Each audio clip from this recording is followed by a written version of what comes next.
It was the 1st of December, 1943. Private George Ritchie was stationed at Camp Barkley, Texas. He had just been chosen to attend the Medical College of Virginia and was waiting to be sent to Richmond to begin classes. A week before he was to board the train, he checked into a hospital due to an upper respiratory infection. The day before his scheduled departure, he felt his condition worsening, but tried desperately to prove that his health was satisfactory. It was the last train out of Camp Barkley that week. Missing the train to Richmond would possibly mean missing the opportunity to attend medical school. Ritchie spent that entire night in coughing spasms with an uncontrollable fever. He was aware that his condition was severe. His fever was abnormally high. He had already been trained as a medical and surgical technician, so he was in a state of shock when he saw that the thermometer had reached over 106 degrees. The medical staff arrived to transport him by ambulance to have an updated chest x-ray done.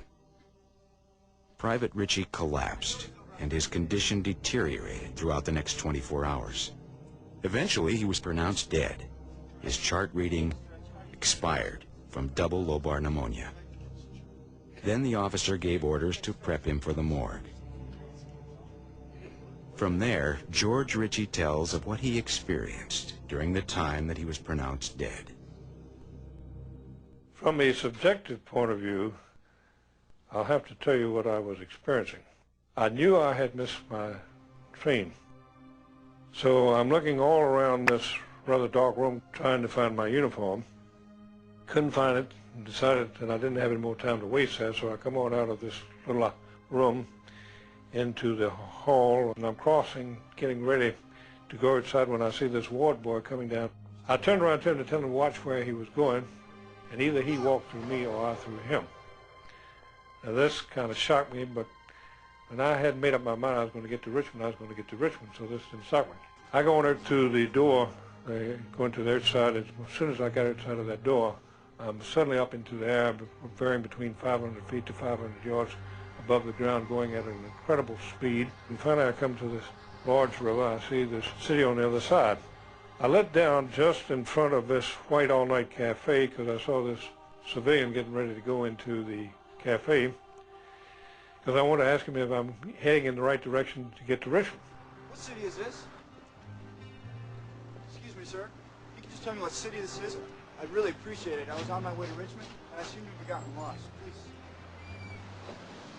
This was the second time that another human being acted like they could neither hear nor see me. So I went over to lean against the guy wire of a telephone post, and my hand goes through the guy wire of the telephone post.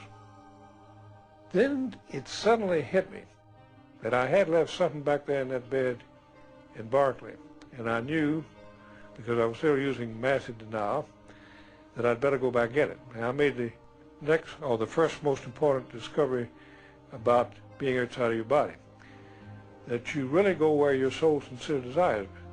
That time and space as you and I comprehended in this level doesn't exist, because in no time at all, I was right back there in front of the hospital. But I had made a very tragic mistake. I hadn't looked to see which ward I'd come out of, much less which room. I could see the soldiers lying there in the bed. And we take for granted we know what we look like, but we don't, because you see, we really have never seen ourselves from here up, except in the two-dimensional object we know as a mirror.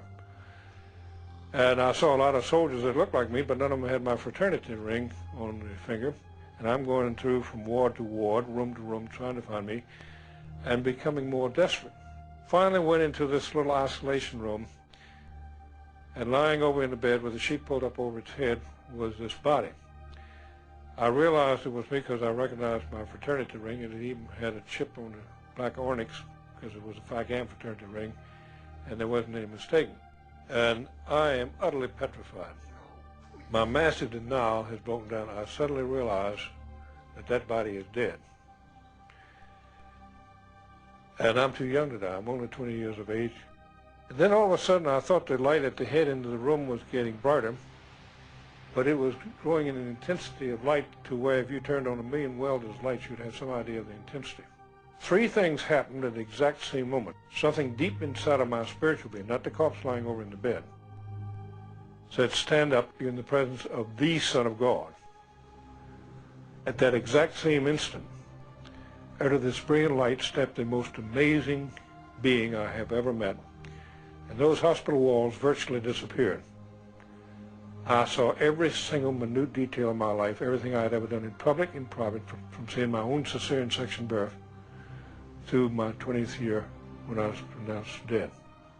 And he threw a question, what had I done with my life? And I thought, well, I'm an Eagle Scout. Immediately he shot back that glorified you. And the same question again, what have you done with your life? Now over there in that realm, there is no such thing as hypocrisy, because one of the first things that you become aware of is that the other being is totally aware of what you think, so you can't think one thing and say another. There's no such thing as misunderstanding what he meant. And yet, here was a being that knew everything about me, and he totally accepted me, and he totally loved me. Now that blew my mind.